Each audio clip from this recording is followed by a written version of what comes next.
there are legitimate concerns on how resources are being spent at the counties. There is. We cannot also run away. There is legitimate concern. Let me ask, for example, the latest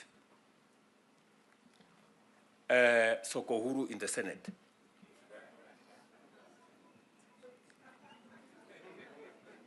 Because you have to accept, by virtue of the position I hold today, I am a consumer of raw intelligence.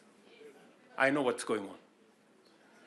Where does somebody find 150 million? Where? Huh?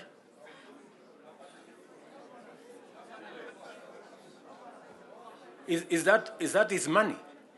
That is money that belongs to the county. Is that correct or not correct? Yes. There are legitimate concerns on how resources are being spent at the counties. There is. We cannot also run away. There is legitimate concern. Let me ask, for example, the latest Sokohuru in the Senate.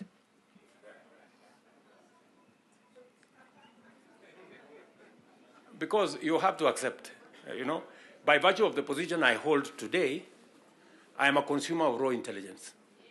I know what's going on. Where does somebody find 150 million? Where? Huh?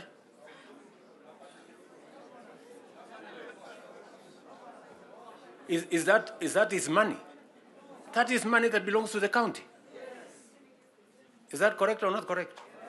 Yes. I said we have a historic opportunity.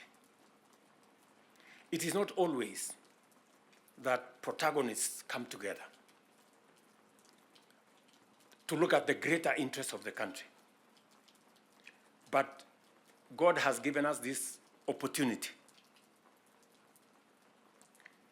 And I must commend Baba here. Because very few leaders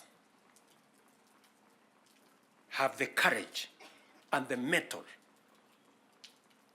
to withstand criticism and stand for the nation. Very few people. Very few people. Many people look for what is convenient, what is popular, even if it is wrong, and they want to pander to it. But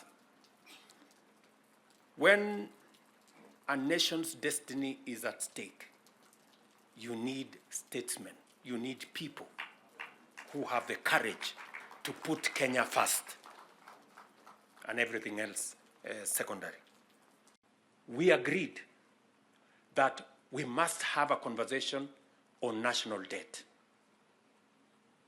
because it has the potential to threaten our development. It is the reason why my good friend Mbadi and I have been in many different places. And we have done the most that we could to contain the issue of debt. We have gone out of our way to look for alternative sources of funding so that we don't always go to borrow. We have gone the route of securitization. We've gone the route of private-public partnerships. You know very well that we will be starting the construction of the road all the way to Mau Summit from here, Ironi. We are not going to be spending any debt money from government. The road is going to be built on private-public partnership. You know very well that we are going to begin the railway going all the way from Naivasha to Kisumu all the way to Malaba. We are not going to be spending money from debt like we did with the first section of the railway.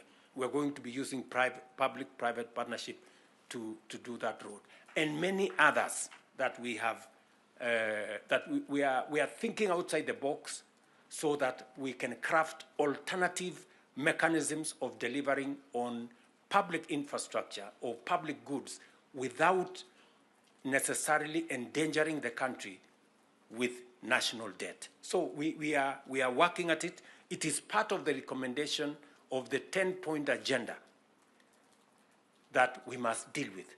And we are seized with that matter. We will be giving, Mbadi and company will be giving a report to Zani's committee on what practical steps are we making to respond to the issues in the 10-point agenda. What are we doing about the young people?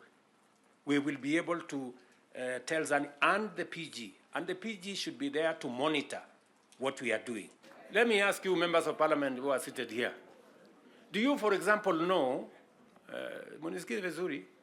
do you, for example, know that a few members of your committee collected 10 million shillings so that you could pass that law on anti-money laundering? Did you get the money? No.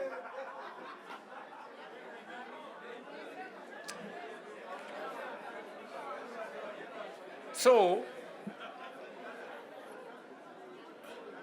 going forward, si tunataka tukubaliane, si we are one team. Yes, there are people who are destroying the credibility of Parliament. And they are collecting money in the name of Parliament. And some of the time, or most of the time, that money never gets to Parliament, it gets to a few people. We are not going to shame them. We are going to arrest them. Yes.